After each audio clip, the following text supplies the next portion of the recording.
I had this girl in my classroom with the ankle monitor on some of the challenges that she is bringing here into school. This is all like stuff going on at home. Welcome to Mom Mentality, your virtual village of support. I'm Jessica Campbell, your family wellness coach, and I am committed to helping you prioritize your and your family's well-being. This podcast will be like your favorite ladies group chat come to life. We'll share the ups and downs of life for moms just like you, get real advice from coaches and experts, and I'll pop in with my own stories and tips on everyday challenges to the big questions. Whether you're juggling work from home, balancing adult life with parenthood, tackling ADHD, yours or your kids, or just trying to catch a breath, Mom Mentality is your spot. Okay. So to start off, can you just share a little bit about yourself? Sure. Hi, everyone. My name is Amanda Rodriguez. I am a wife and a mom of two. I have a 5.5-year-old boy and an almost 2.5-year-old girl. I'm bilingual. I speak Spanish as well. My husband is Colombian, and I'm a certified parent coach and happy to be here today. Love it. Love it. I love the bilingual. That's fun. Yeah. I try to speak Spanish, not something that sticks. So I know you mentioned being an educator before. Can you tell us a little bit about that? Yeah, so I started out my professional journey actually being a teacher in Colombia. And I taught children from age 5 up to 3rd grade math and science and English. And that was a really fun job. I learned a lot and observed, all different kinds of families and lifestyles in that school. And then when I came back to the US, I had always worked in education. I was in a variety of different roles. I was a Spanish teacher at one point. So then I taught all the way up through 12th grade. I taught 6th grade through 12th grade-ish. And then I was an administrator in a school at one point, and then I was also in college admissions. So I've really been in a variety of different settings and observed, again, a variety of different families and children and situations, and have a wealth of experiences to share from that as well. I love that. That's awesome. So I guess being in those roles, how did the observations, I guess, that you had in the classroom, how did that influence your approach that you have now with parenting and coaching? Yeah, that's a great question. I think it really began when I was in Colombia and I saw children in my classroom struggling with things that other children weren't.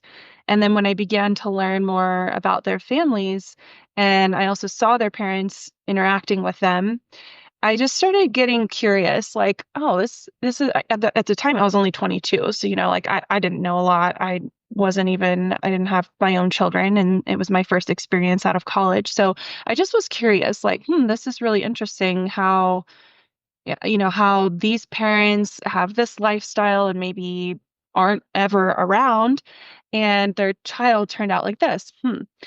And then when I was in the US, I had other experiences similar to that. I worked in a Title IX school, which is a very low income school here in the US. So I had this girl in my classroom with the ankle monitor on, and I just realized, some of the challenges that she is bringing here into school and like her inability to focus in the classroom is not because of any challenge that she has intellectually. This is all like stuff going on at home. And whatever this ankle monitor thing is about, like clearly she made some poor choices, but I truly knew in my heart, like, this is not her fault. This is something that is trauma that has been going on in her life for many years that has led her to the point where she felt like she needed to do that. And I don't know any of the story there, but what that did for me was tell me that the challenges that these children are experiencing started way earlier. And so through that experience as a teacher, and then at the time when I was a teacher of this girl with the ankle monitor situation, I was married and I was experiencing some challenges in my first early years of marriage and experienced a high level, like I didn't know how to handle conflict. And it was a big challenge for me to communicate well. And I tended to be more negative than I wanted to be. And when I started going to therapy with my husband, I just started learning so much more about myself and about my own upbringing and how so much of that impacted who I was through my attachment systems, my nervous system, just communication patterns and things like that. And so after that experience, I just knew I have to do something different in my own family. I can't raise another child that turns out with some of these major challenges that I'm dealing with right now. And I didn't know how to do that. So I started looking around and stumbled upon Janet Lansbury. She had this approach called the respectful infant educaring approach. And she just sounded like an angel. I was like, who is this woman and how is she talking like that? And she just modeled a different way to be as a human and as a parent. And I wanted so badly to be like her. But kind of like you said at the beginning with learning Spanish, learning to speak the way that she was speaking was like a foreign language. I felt like this is so disingenuous. This is not me. How can I, have these words come out of my mouth in a way that feels more natural? And so through all of those experiences and then becoming a mom myself at around that same time, wanting to do things so differently for my own son, but not really knowing how to do that, I just dove headfirst into childhood development. I listened to hundreds of hours of podcasts and I read a lot of books and I really became obsessed is really the term I would use. But at the same time, I was like, oh my God, this is mind blowing. And people have to know this information. How can you be a parent and not know this stuff? Like, Right. yeah, it just blew my mind. And I wanted to share everything that I was learning with everyone around me. And so I'll let you ask the next question. But I think just to bring it back, that is really the teaching and being a teacher and what I saw in my classroom in all these different settings really taught me that parents is where it starts. Like we're the foundation of shifting the narrative or shifting the pattern or shifting the relationship or the mental health of our children. And so I really wanted to work moving forward. I really wanted to work with parents. I didn't want to be a teacher anymore because I wanted to get in front of the problems before they started. Right. I totally resonate with that. That's very similar to where I was, but mine was more like just the dysregulation and the yelling and like I was like, okay, I know these things, but it's not, I guess, it's not necessarily working, or it wasn't my go-to to say these certain scripts that I was finding. And I dove into the mindset stuff like, well, if I can fix my mindset, maybe this will be better, which I mean, totally changed my life, but not in the way I thought it would. And so, like, once I got into understanding the child development and understanding like the patterns that were coming from just, I mean, I have a very long back line of family trauma, and the patterns in my family just dating back are very deep rooted and very dysfunctional. And when I was able to start connecting those dots, that's when things started to evolve for me. But even going through coaching, I was like, how am I going to coach other people if I can't get it together? But it took that time, to really get it to integrate. And just like the Spanish thing, like I can remember some Spanish words, but it's not something that's been active enough in my life that I've been able to integrate it wholly. I know some, but not, it's not something that just comes automatically to me. But as I've been going through just life with my kids, it starts to form that new pattern. But wanting something different for my kids, knowing where I came from and what I didn't want for them, and then seeing, Mhm. even with me doing things differently, seeing the pattern still showing up. Because as different as I wasn't hitting my kids. That was a huge thing, that I didn't have growing up. And so I'm like, okay, I'm doing things totally different, but yet there's still similar outcomes. What's going on? I think Yeah.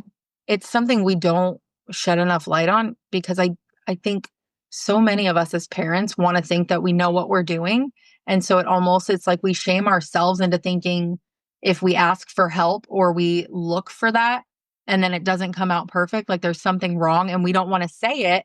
And so it just becomes this like, it's almost like we get more defensive, like when someone else wants to help, we get more defensive because we're like, this should be different. Mhm. Yeah. Yeah, totally. I can absolutely relate to that as well. You mentioned Janet Lansbury. How did that approach, I guess, resonate with you? I know you said she seemed like an angel in the way she was going, but Yeah. what specifically about that, piqued your interest and helped you kind of shift your direction? Yeah, that's a good question. I remember thinking about how she talked to babies and how she treated little babies as respectfully as she would an adult. So like when you're changing their diapers, she would say, "Okay, now I'm going to lay you down and I'm going to open your diaper and it might be cold and it'll be over really soon." And she just like had this way of speaking that was like explaining everything to the little baby as if the baby understood everything that she was saying. And I think in my mind, I was always like, well, babies don't understand your words, or like they're just going to forget about it later. So, like, I remember growing up and there was a girl from a family that I knew that was adopted and she had been in an orphanage. And I just could not understand why, as a teenager, she was struggling with all of these different things that were related to like her being in an orphanage. It was like kids don't remember that stuff, but they don't consciously remember it, but it's like it's ingrained into their body. And our body, like the book, The Body Keeps the Score, our body truly does keep the score of what happened to us, even when we were infants. And so it was really fascinating to me how she just had this way of explaining everything to little babies and saying like, okay, I'm going to pick you up now. And now I'm going to put your arm through this shirt and I'm going to put your leg in. Oh, I know that's cold. You don't like that. And maybe the baby's crying but the mother and the way that she was speaking was just so calm and unaffected by the baby's cries and just understanding of what the baby was experiencing. And I don't know. I just thought I have to be like her. I don't know how she's doing that, but it just sounded so beautiful and so connected. And she has, many podcasts from that speak about infant educating, but also a lot about toddlers. And I can't remember anything specifically that she said off the top of my head right now, other than just treating children as respectable and lovable little beings that are equally as important as I am as the adult, that I don't have to use my power to control them to get them to do what I want them to do. She presented this whole way that was not about manipulating children or using punishments or rewards or demands or shame or guilt. And she just provided a whole new language that maybe I had heard, but consciously I don't remember. And so, yeah, I wanted to memorize every word that came out of her mouth and be just like her. Does that answer your question? Yeah. And isn't it funny how we do just want to, we're like, if we can just memorize it, like when the reality is like you said, it's so ingrained in our body. We have to do that work too. And it is such a holistic way of reparenting yourself and then also parenting your kids. But Yeah. I know for myself, I'm still one of those people that wants to know the why of everything. And maybe that's my ADHD. I don't know. But like, so when my kids ask why, more often than not, I definitely try to explain. I'm like, sometimes I'm like, I just don't have the answer. I don't know. Let's look it up or, whatever. But so like one of the things that always drove me crazy is like the whole because I said so thing. And like, I've explained to my kids that sometimes I don't have an answer, but, and so sometimes there is a because I said so because of a safety thing. But even then, usually I can say, okay, safety, like that's not safe. I don't have more details than that for you, but I can tell you I know this. And so the majority of the time I could tell you when I don't want to explain something, it's because I'm distracted and I just don't want to take the energy to do it. And I think that happens more often than we like to admit. But because I think looking back at the history of the because I said so, it's more just like, I don't want to take the time to do this. And I can imagine with those babies being talked to, they may not understand the words, but because you're just engaging with them, like it's building that connection, but they don't know it. But it's like, there's like that, oh, what is it? That there's like a study where they did like the still face. I can't remember what they called it, where you like, yeah. So like if you're just changing their diaper and you're not, and they're upset and you're just like, like, they're, they're not feeling that connection, but even just talking or like singing to them or just something that makes them feel like you're acknowledging what they're trying to tell you. I imagine that's really where the connection comes from. And it's not so much about what she's telling them so much as how she's telling them. Yeah, it's the energy. Yeah. I don't remember who said it, but somebody said children, especially age 3 and under, feel our energy much more than they actually hear our words.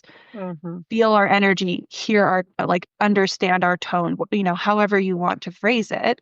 Right. And it's so true. They don't often know the words that are coming out of our mouths. But even if you, I don't know, went to Japan or like Russia or like some other country and you inserted yourself there and you were just listening to what people were talking about, you can absolutely tell if someone is angry or if they're happy. And you can still feel like if you're in a room with two people that are fighting in a foreign language, doesn't matter that you don't understand what they're saying, you can still feel the anger Right. The out tension. of them, right? Yeah. Well, and there's like body language and there's tone, and you can hear a tone even if you can't tell what the person's saying. And like you Mhm. said, the energy, like that whole thing just like wraps up into that. And, I used to get so triggered because my mom would say that. And my mom was not a healthy person in my life. And she used to say when my oldest was little, like, oh, you need to calm down because she can feel it. And I get so mad because I'm like, you're irritating me and you're going to sit there and tell me I need to be calm because she can feel it. Like your life can't be bad. You can't complain about things because she's going to feel it. When the reality was half the time I was triggered by her. And then she'd say that to me and then tell me to breathe. And I get so worked up. And so I think we also need to put out that disclaimer too, that just because you have anxiety or whatever doesn't mean that you can't still like build that healthy connection. But when you can acknowledge it or pass off the baby when you're having a moment, or like sometimes you just have anxiety in your body and that's okay. But if you can calmly like regulate through the anxiety, it's not about the fact that you have that energy Mhm. there, but it's about the fact that you're able to regulate in a way that the energy you're putting off to everyone else isn't the same. Like I used to get really bothered by that because I was like, I'm messing up my kid just by being anxious. Like I can't help that I'm anxious. And so Yeah. I definitely think that's worth saying. Yeah.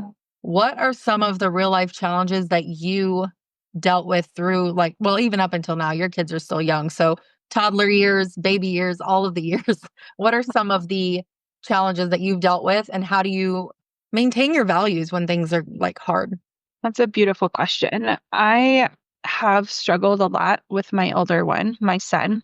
Ever since he was probably 8 months old, he was very aggressive. He would often, whenever he was angry, instead of like throwing himself on the floor and kicking his feet on the ground and kind of wailing, having a tantrum, he would hit or he would bite or scratch, or then it became kicking or screaming or saying mean words. And he has always been a bit of a challenge. He's got a lot of energy. When he was 2.5 months old, he could scoot across the floor like an inchworm on his back. He would just like, he had a bald spot on the back of his head from how much he would scoot on the floor. So he always had a lot of energy. And, I think I always chalked those behaviors up to like, oh, he's a boy. Oh, he's little. He's supposed to have this much energy. Like he doesn't have impulse control yet. It's not developed. And regardless of those things, it was still hard. Mhm. And, it became harder. I think, from the beginning, I alluded to like I was obsessed with childhood development. I really loved this respectful infant educating approach. And so I initially had a very easy time calming his tantrums or like if he'd hit, just gently holding his hands back. But sometimes he would bite me or scratch me and I really couldn't prevent it. And those times it was pretty triggering for me. And I don't know exactly why that is. I still to this day haven't really been able to make sense of like when I get physically hurt, why that's so triggering to me. But it was initially really, really hard. And so it only became harder the bigger he got and the smarter he got. And so he was about 3 years old when I think things got to probably the worst point in our relationship between him and me, because most of the time the aggression was directed at me and not my husband. Maybe that's because I reacted to it more. I was affected by it more than my husband was. But in any case, he also maybe knew that I was pregnant and, there was a little baby that was on the way. And so that was really hard, really, really hard. He got, as bigger and I would hold his hands back and then he'd start kicking. And so everything just had begun to increase in frequency and intensity.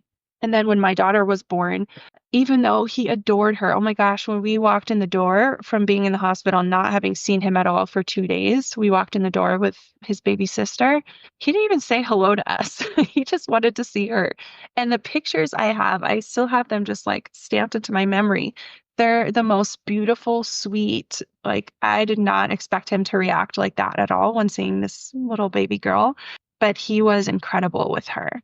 And he absolutely has a, love slash, I wouldn't call it hate, but jealous relationship with her, as I think do all siblings, which makes sense. But when she was like 5 months old, things got even worse. And I started acting in a way that I really didn't want to and that didn't align with my values. So I think what I suppose I wanted to share was that I struggled with postpartum anxiety and I didn't know it until my daughter was about 5 months old. And the way that it presented for me was an anger and irritability, not so much an anxiety, but that's like the category that they kind of Right. put you in. And so again, I didn't know it. And I started exploding more on my son when he was aggressive with my little innocent 5-month-old baby, because no longer was the anger and the aggression directed at me. It was now more frequently being directed at her. Right. And That so protective, like mama bear. Mama Like, Bear, yeah, she was right there coming out and wanting to protect her little one. And so that was really, gosh, it was the hardest thing I've ever had to witness. And it still is. I mean, literally earlier today, he pushed my daughter over. And that happens more frequently when he's sick because any, glimpse of impulse control that he did have at age 5.5 is literally offline when he's right. sick. So if you have a child who's sick and you're experiencing that too, just know like that happens. It's normal. It's normal for that to occur and just to be a little bit more on high alert when your children are not feeling so well. Right. So anyway, for me, the postpartum period became one of the most overwhelming points in my life. And I did go on an anxiety medicine. I went on Zoloft. And so I I just want other moms to know like it's okay to get help if you need it and you're seeing that or maybe you don't even know that your irritability and your anger is actually postpartum anxiety. Maybe look into that more because honestly, a test on the internet gave me way more information about what I was experiencing than the stupid, like 5-question test at the doctor's office. Right.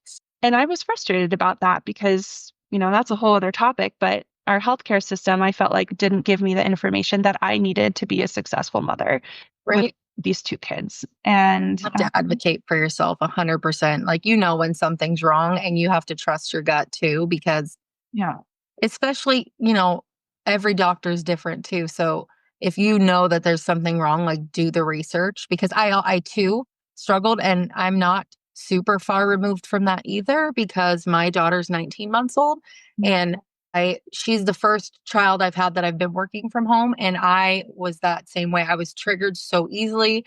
I would just yell all the time and I was like in the midst of my coaching training while this stuff was going on and I was like what is happening, like I know all of these things, I understand, but I'm still so beyond. And I had to get put, I was on Zoloft also. I am now actually on ADHD medication which I had never been in my life and that significantly changed. And I brought that up because I was like, I think part of the reason I've been put on so many different antidepressants through my life and I end up with a side effect or it stops working. And now that they've put me on that, I feel like I'm able to like kind of get my life back. But I dealt with postpartum something with every one of my children. I have 3 and it progressively had gotten worse and the anxiety was always there. But with my last, it was so much rage. And I do think it's just because I had so many things on my plate too, that it kind of like illuminated that already aggressive behavior in me that then it just made it that much worse because I was trying to like juggle all the balls. So I yeah. totally get that.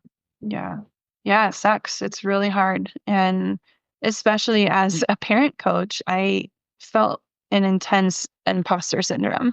I was like, who am I to be acting in ways that I'm really not proud of and that don't feel good to me and that are not in alignment with my values?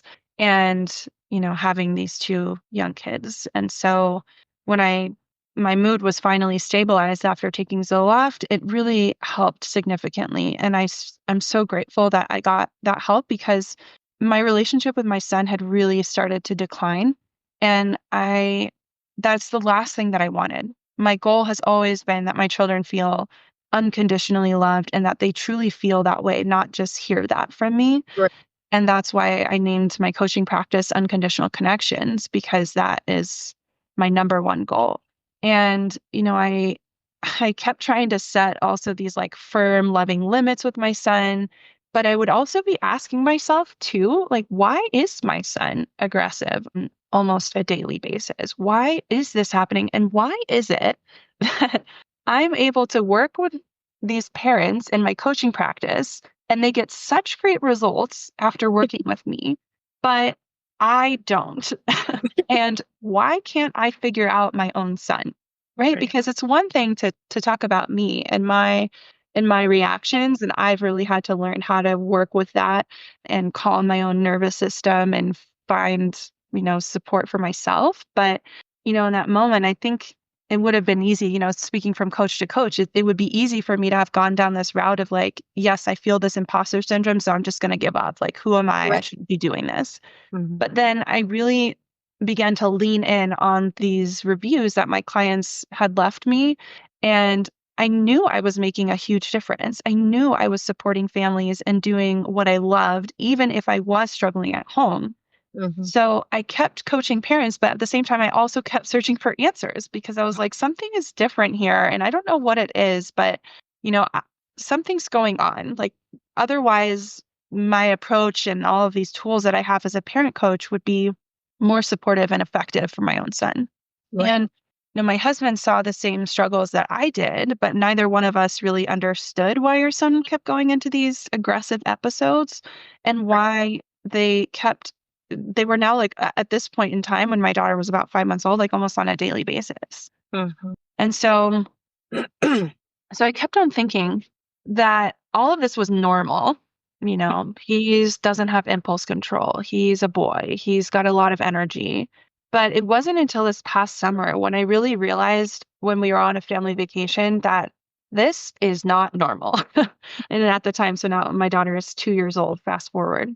And I think part of that was having a second child to compare my first one to. And not that I don't ever recommend you compare one child to another, but Right. for me, it was helpful to just be able to understand that it could be different and that it wasn't necessarily my parenting Right. because my child was so different, right? Mhm. It really opened my eyes and actually encouraged me to get help. And I think that if I hadn't had that second child, then I wouldn't be where I am. Right. And so not only did I have this son who was aggressive and like on the family vacation, like zero impulse control. Like I truly thought we were going to be paying thousands of dollars in damage to the Airbnb that we were renting because of how bad it had gotten. And I could not for the life of me, Jessica, figure out how do I calm this child down? Like he's clearly dysregulated. He's clearly, angry, activated, aggressive, whatever you want to call it. He's clearly dysregulated. Now, what do I do to help him? Because telling him to take deep breaths, he will absolutely just like run away from me. Like he's just Oh, I used to hate that. won't Take a do deep it. breath. I was like, I don't want a breath. Yeah. Like, what do you Yeah. do when they won't accept Yep. it? Exactly. Exactly. And everybody's telling you, oh, you got to get him to take deep breath. Okay, whatever. Try a rainbow breath. Try a hot cocoa breath. Smell the hot Yes. cocoa and then blow it out because it's too hot. It doesn't work. Yeah. This kid would not respond to that. And so I I knew at that point I needed help. And I couldn't figure it out. I couldn't do it anymore on my own. I needed someone else to like take a look at him. Right. And so at that point, like from a mental health perspective, I felt like I had hit rock bottom. Like it hurt so bad as a mother to be observing my child struggle so much, to see it impacting my marriage and to see it impacting my daughter so badly. And her getting feeling the brunt of everything that my son was going through was just not fair and just unhealthy for her. And I know that someday I'm going to have to support her in overcoming some of the the aggression that she's endured as a Right. child. And that hurts very deeply. And I wish that I knew then what I know now, because I'm pretty certain that it would have helped me decrease the aggressive episodes with my son. And so as I started looking for help, I began looking into something called sensory processing disorder because I was thinking that was related to my son's avoidance of loud noises and his previous love of balloons that turned into a hate of balloons, his extreme fear of like them popping, like not even going into a birthday party because there's balloons around. He walked on his toes. He started becoming more avoidant of different foods and just this extreme amount of energy. I was like, is this ADHD? Is this sensory processing? I don't know, but like something is going on here. And so then I also had him evaluated by this organization in Colorado called Child Find that tests kids' readiness for like basically school accommodations. So it's more geared toward, I think, ADHD and autism, but he scored off the charts. I mean, academically, intellectually, the kid has no challenges. My son he's very bright, which also comes with its own set of challenges. Right. So anyway, that was great confirmation, but they also told me, well, he doesn't need any accommodations. So at the time, I didn't really know it was just about school accommodations. I thought it was going to give me some more insight into like neurologically what was happening. So anyway, finally, after hours on the phone with insurance and scouring the internet and filling out paperwork, I took my son to occupational therapy. And he had been in some play therapy before, which helped a little bit, I would say, but it just logistically was very inconvenient for my family. And so we wanted to test out OT because of the other sensory things that I just mentioned. And the first thing after I filled out the paperwork and went to the appointment that the OT said to me was, I think this is PDA, which stands for pervasive drive for autonomy or persistent demand avoidance. And I was like, I don't know if I agree with that. Like, I don't see my son demanding to have more autonomy or avoiding doing what I'm asking all the time. I don't know that that's what this is. But then I went home. I was curious, I was curious to know why she perceived that. Like, what was it that I marked on the assessment that made her think that? Because it was really based on what I told her, not anything that she observed in my son. But I went home and I felt like I had this new set of detective lenses. And so I started looking for all the times that my son was having a meltdown or getting aggressive and just thinking, what happened right before that? And was it because of a loss of autonomy or was it because I had demanded something? And in fact, I noticed that it was. And the OT recommended I look into this woman's work. Her name is Casey Elrich, and she has an organization or a coaching practice called At Peace Parents. And then I also took some other PDA assessments online, and I didn't really feel like after taking the assessments that my son really aligned with this PDA thing. But then when I found her PDF on the 5 characteristics of a PDA child, I thought, wow, this sounds exactly like my son. And he had 4 of the 5 characteristics. And so, you know, being able to understand that for me was huge. And I'm happy to share those 5 characteristics with your listeners if you want and to Absolutely. explain a little bit more what PDA is. Yeah. Because I was going to say, if you have any resources, we'll definitely put them in the show notes too for anyone who might be struggling. Yeah, absolutely.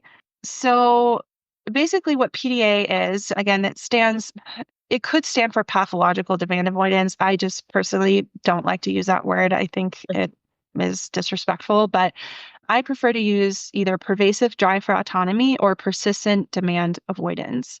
And in summary, what this is, in the simplest way possible, if you could just think about a time when you had a panic attack or you were in a car crash or walking down a dark street at night or were intensely afraid, you can kind of link back to those feelings of fear that come up for you. And maybe you wanted to fight back. Maybe it was a flight response. You wanted to run away, or maybe you froze in the face of that fear. And what PDA is very similar to that feeling, except they feel that same level of fear or nervous system activation going into fight, flight, freeze as if they were going to die when they perceive a loss of autonomy or a loss of equality with you or their teacher or someone around them. And so the challenge is that most kids with this nervous system sensitivity are high masking, meaning when they go into public or they're at school, they will hide their fear or they hide that nervous system activation when they do have that perceived loss of autonomy or equality. And what happens is that fear then comes out at home in what's called equalizing behavior, or over time, this fear begins to accumulate. So one of the primary characteristics of PDA is that it's an accumulation. The effect of it is cumulative. So if over time a child experiences more and more and more and more and more loss of autonomy, it's as if they have a cup of water and you keep adding more into it. You're pouring more and more and more into it, and then eventually it just starts overflowing. And so with a child like my son, who maybe initially was okay and those aggressive episodes weren't happening as often, and then started to happen more on a daily basis, that's what was going on for him. He was in burnout. The accumulation had grown to be too much, so that even the slightest loss of autonomy or loss of equality would send him overflowing into fight, flight, and freeze more frequently. Right. Like what's seemingly minimal for him was not minimal because he was already at that threshold. Exactly. Right. And so, I do want to clear up, like nobody likes to be told what to do. That's Right. absolutely true. But the key difference here is that these children are especially sensitive to these demands or loss of autonomy, and they will perceive most limits as like something they will die fighting against because their Right. nervous system is tricking them into believing that they're not equally as important or valued as we are. Right. And so for these really beautiful, sensitive children, a firm, even loving limit and direct language might actually push them over the deep end so far that they go from that 0 to 10, 0 to 1,000 in a millisecond, and they get Right. super angry. And, my son has broken plates before. It's been really intense.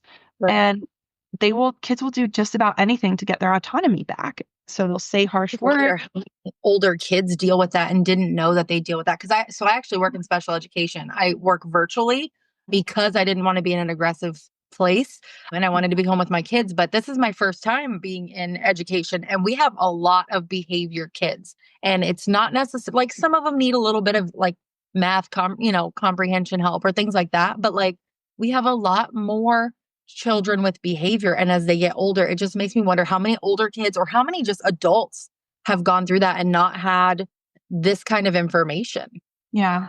It's I don't interesting. know. I think it's gone so missed. And part of that is, nobody's fault. PDA isn't actually even a diagnosis Mm. in the US yet. And so no wonder people aren't really talking about it. It's official over in Europe, but it's not here in the US. And so Go figure. it's I no said one. go Yeah. figure. I have an Yeah. Go issue with figure. the US. Yeah. Yeah. Yeah. I have a lot of thoughts about that. But anyway, so I just want people to know, like if you start seeing your kid being avoidant to demands or autonomy, and you see that they're starting to do anything to get their autonomy back, like they're saying really harsh words, they're picking on the weakest person in the family, even if they had nothing to do with whatever limit it was that you just set. For example, my son one time threw pretzels all over the floor that he just told me that he wanted to eat. Or one time I told him that he needed to go wash his hands and he didn't want to, so he walked over to his little sister and just pushed her over. He has thrown his toys to the point of almost breaking them. He'll scream, he'll do anything to get that autonomy back. And what that's called is called equalizing behavior. So if he perceives that he is less than, he's not equal to me, then he will try to bring himself back up into equality by making me feel as bad as he feels, Oh, yeah. by making himself feel more powerful somehow. Yeah. And that That's is interesting that you say that because it's making me think. So like you were saying, even the loving limits can set them over the edge. But exactly. is that something that you found, like, they say to get down on their level and things like that? Have you found that those kinds of things do help more? Or what does that look like with you now? Like when you have that interaction with him, how does that show up now? Yeah, that's a great question. I was hoping that you would ask me because, I think your listeners or even have heard what my parenting approach has been from the beginning. And I wanted to say, if I hadn't stumbled across Janet Lansbury, if I hadn't become a parent coach, if I didn't have all of these skills, and if I hadn't responded to my child with empathy and connection and conscious or compassionate communication and loving limits or seeking to really understand his behavior, and rather had approached him initially with punishments or rewards or manipulation of some kind, like, I truly think my son's burnout could have gotten so bad that it would have gone way beyond just physical aggression. And you do see this in other PDA kids. Casey Elrich, who I mentioned at the beginning with this resource, experienced that with her own son. He actually would not eat because that was the only way that he could put himself back into equality. Right. And so some kids do that. Some kids don't use the potty. Some kids don't sleep.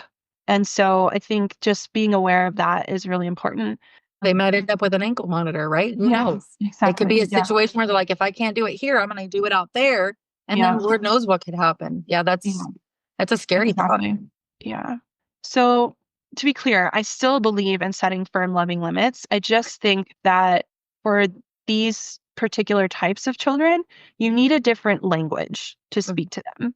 And so I think you have to notice that demands can come out in a variety of different ways, and direct language can be triggering to these kinds of kids. So, instead of saying something like that might seem, very simple and not unkind in any way, you might say like, okay, go put your shoes on. It's time to go. With a kid like that, that could send, they're going to perceive that as a threat. Go put your shoes on. They're being told what to do, right? They're like, I'm burning the house down. That's it. Like, exactly. Yeah, and it's like subjective. Yeah. Like you could remove yourself from it and giggle about it, but it's really not funny in the situation. But, we all look back at kids' stories of kids throwing a tantrum, and as adults, we're like, okay, that's ridiculous. But it's not to them. It's not. Right. And it depending, your kid's reaction to that is going to depend on how full their tolerance cup is too, right? So if they're in the burnout stage, just saying that could send them into a complete meltdown. But if they're not, maybe, they'll feel that the impact of those words, but it won't come out in a tantrum or aggressive behavior. It just depends.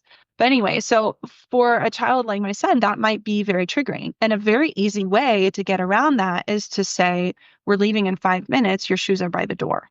Oh, yeah. So it's called declarative language. It's making observations or making statements or asking questions like, I wonder what you might need to do. So another way to say this would be, we're leaving in 5 minutes. I wonder what you might need to do before we get out the door. Or you could be more specific. I wonder what you need on your feet before we have to leave. I have to do that with my oldest because she has ADHD. I'll be like, are you missing something? And she has no shoes on. And she's ready to walk out the door. I'm like, girlfriend, I think something's missing. And then she's like, oh. Yeah. And so, it's hard speaking this new language is even one step beyond what I've already shifted. It's like, I was learning French 1.0 and then I mastered that. And now I'm at French 2.0 and I'm like, all right, here we go again. So I'm constantly catching myself, and it's not something I'm ever perfect at. And I hope anyone out there doesn't think you ever have to be perfect at this. You can always catch yourself and be like, oops, actually what I meant to say was, and change what you said. All that said, there are times where I set very firm limits, like my kids are playing in the same room. My daughter grabs a magnetile, that my son's playing with. He goes and to raise his hand is going to hit her.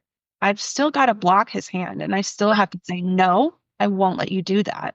But then from there, he might scream back, oh, but she took my magnetile and it's not fair. And he's like level 100,000 angry at her just for grabbing a little magnetile.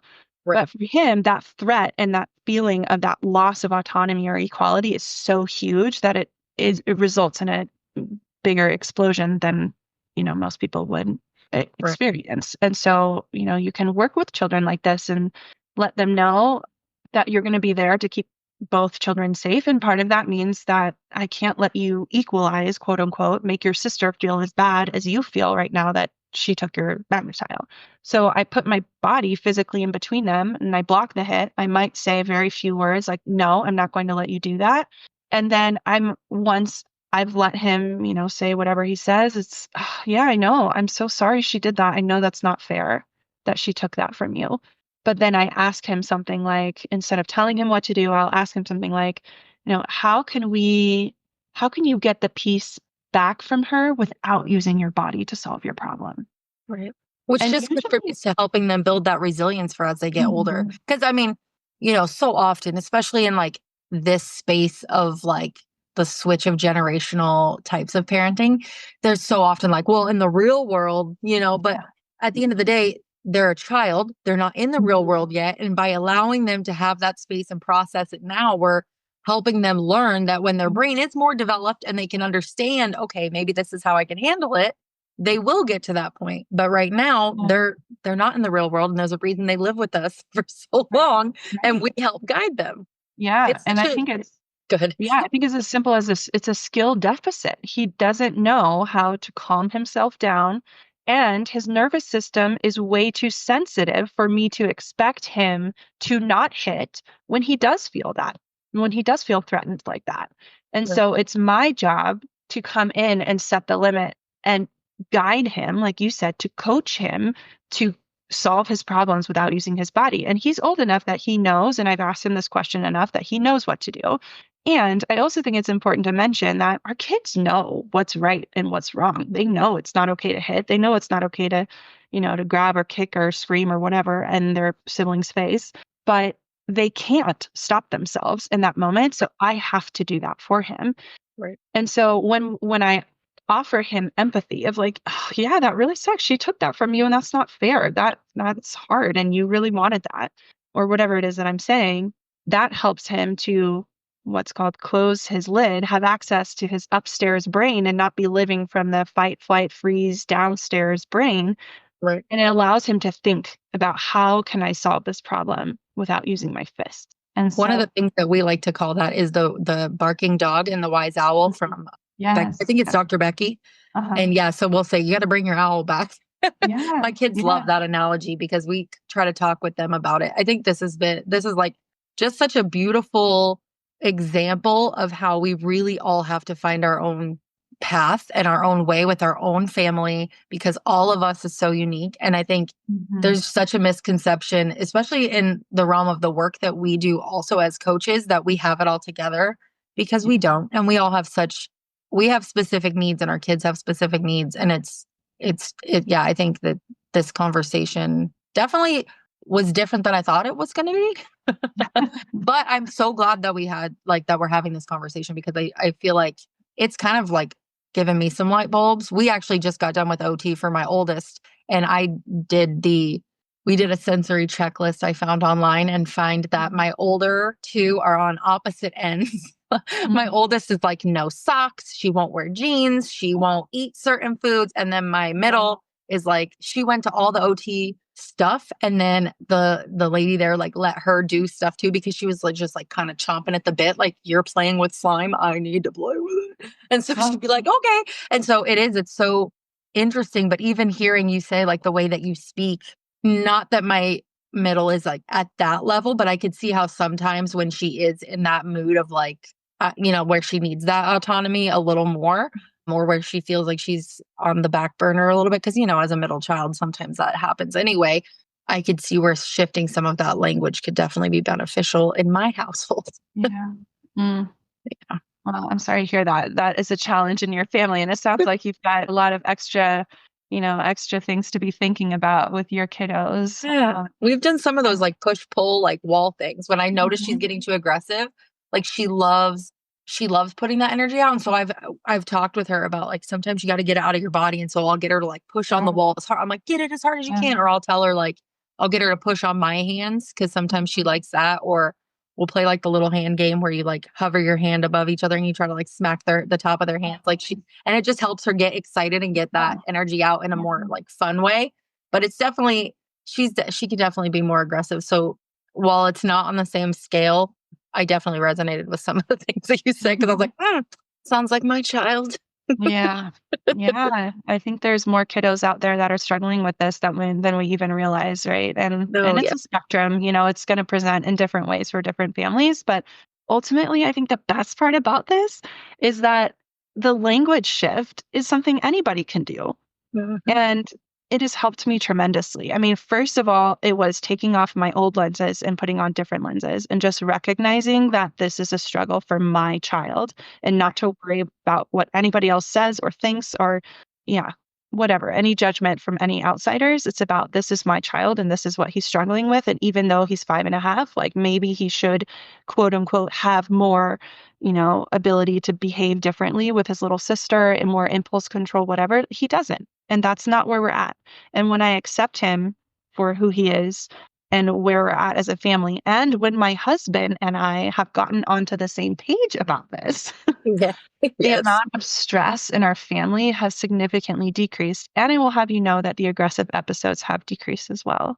Oh, I love And that. so it's just been, it was a rough journey, but finding those answers really changed my life. That's amazing. I love that. I love hearing that, like, full circle. And to be honest, I also love hearing another coach struggle. Like, Mhm. and that's part of why had started this podcast was just because I want that transparency of like, we don't all have it together, especially as moms, because I think we have such high standards for ourselves.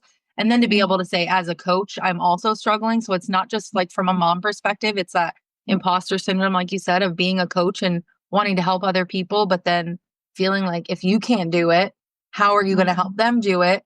And like I said, I think it's just such a beautiful example of how we literally all have to create our own map and figure out what works for us and for our kids and Yeah. not compare it to other people. And like you said, like comparing it to your other kids, yeah, it can be a little bit of a guiding light on like, okay, maybe I should check this out. It doesn't need to be like Mhm. there's something wrong with you and not with your Mhm. sibling. Right. It's just that they all have different needs and how can Mhm. we show up the best way we can to Yes. be there for those needs and help guide them through those needs.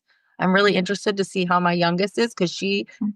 it has a hot temper and Mhm. she's kind of like that where she hits me already and she's just like she'll just look at me and smack me across the face and I'm like my oldest Mhm. actually did that, not hard the other day, but she was like panicking about, oh, she got her tooth knocked. Like they were play wrestling with their dad and he, I guess, kneed her or something. They Oh don't really no. know exactly what happened, but it knocked one of her teeth out, like almost completely out. It was like dangling. And as I was trying to like work her through it to like calm her down, she just looked at me and just smacked me. And she didn't hit me hard. So I looked at her and I said, I'll accept that right now. I was like, but after we got done, I was like, you are not allowed to smack me in the face just Mhm. because but it was like I could see in her face that she didn't know what else to do. And it was like this Uh-huh. reflex of like, I don't know. And like Uh-huh. I mean, she barely even did it, but then she giggled a little bit. And so when we were done and we had to have that conversation of like, I know you didn't know what to do with your body at that point because you had all this energy, but that's not acceptable. So next time we're not Mhm. doing that.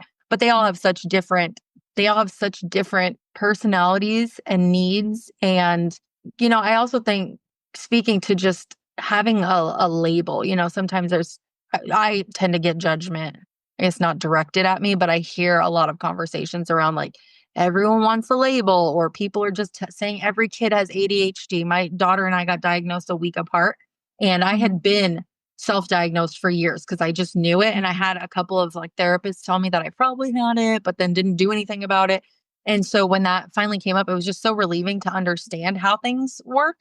And so I think while you don't necessarily have to push for a diagnosis, it is also very freeing to understand your child a little bit more if that is the situation that's happening, because it kind of validates that feeling of like something is not normal here. And I Yes, mean, that's exactly how I felt. realistically like what is normal, but like there's a certain level of like what is baseline, and when you know that Mhm. there's something off, having that moment of like no, there definitely is so validating. I think Mhm. we definitely need to remove some of the stigma around having these labels, because even though like sometimes my husband's like, maybe everyone's on the spectrum. I'm like, they could be. He's like, maybe we're just all on one giant spectrum and just some of us like show it more Yeah. than others. I'm like, it all could be, but just knowing that we all have our things and then being able to hear that, you're not crazy essentially, because Yeah. sometimes that's how we feel is like, I must be nuts because this isn't right or this isn't working or, it looks different than what, again, it should. I hate saying should because I'm like, nothing should, Mhm. like, Mhm. should is like the worst thing I think we can do to ourselves, but it is an interesting thing. This conversation is kind of like blown my mind a little bit. It's something I'm going to probably be researching and thinking on Mhm. quite a bit. So, wrapping this up, because I know I want to honor your time. If there is somebody else who is struggling with similar things, if you could give them one piece of advice, what would you say? Where should they start if they want to either figure out if they maybe have their child is struggling with the same stuff, or if they need to help? Where would you say to start if someone is struggling like you were back then? Or what would you say to yourself back then? Yeah. Well, I can't underestimate the power of understanding my child. Just like you said, it's to me, it's not even about the label because, again, PDA isn't even a diagnosis in the US. So I don't even know 100% if that's truly, truly what this is.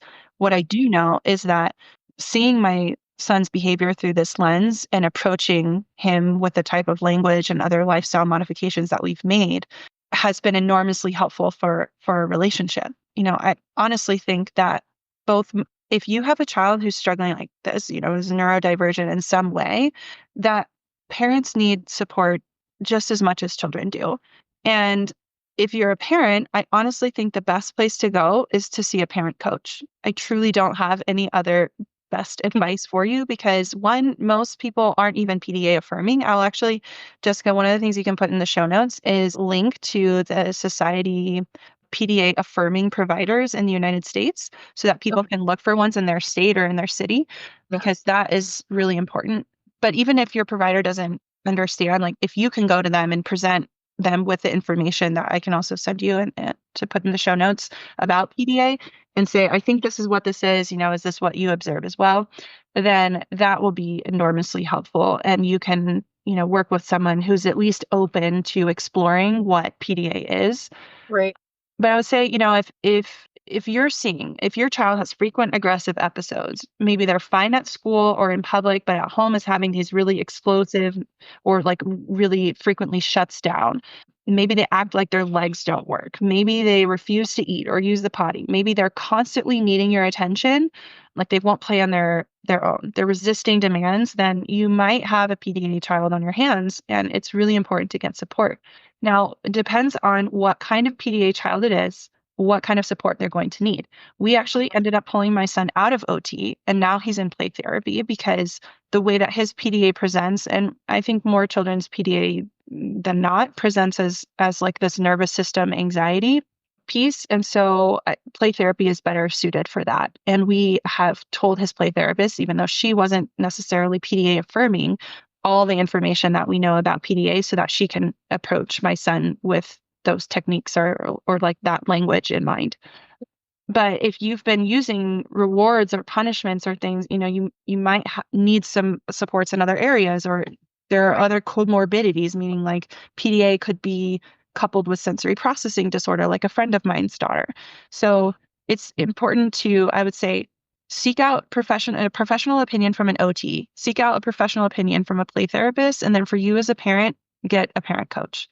Because Right. really, wherever you are, whoever you're with, I would just encourage you to parent consciously, meaning knowing the why behind your choices, knowing the values that your choices are rooted in, knowing how your attitude and your emotions as a parent can affect your situation, make it better or worse. For my son, just shifting my approach hugely and immensely helped the approach or the dynamic and the patterns in our home.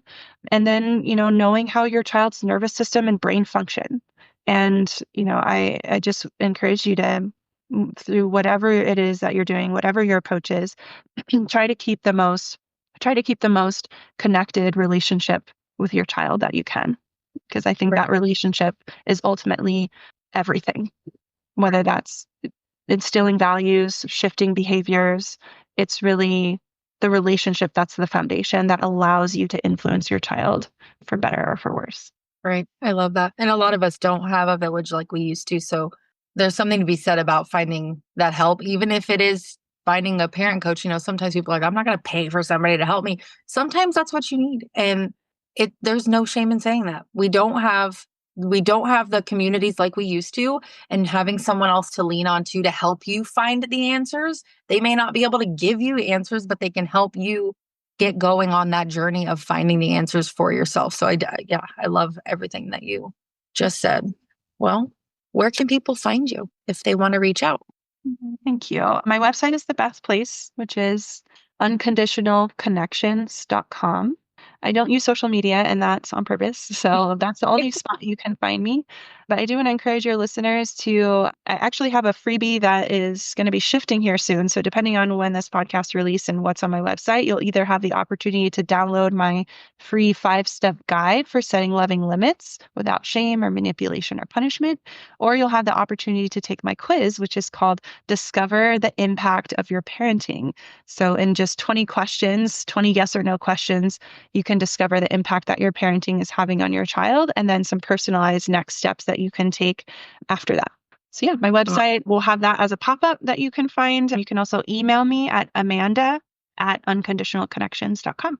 I love that. Thank you so much for having this conversation. I absolutely loved this recording. I love everything about what we talked about, and it was so eye-opening. So thank you so much for coming on here. Well, thank you so much for having me. Remember, you are powerful, you are worthy, you are valued, and you are loved. Keep pushing, keep loving, and most importantly, keep believing in your amazing ability to empower your legacy.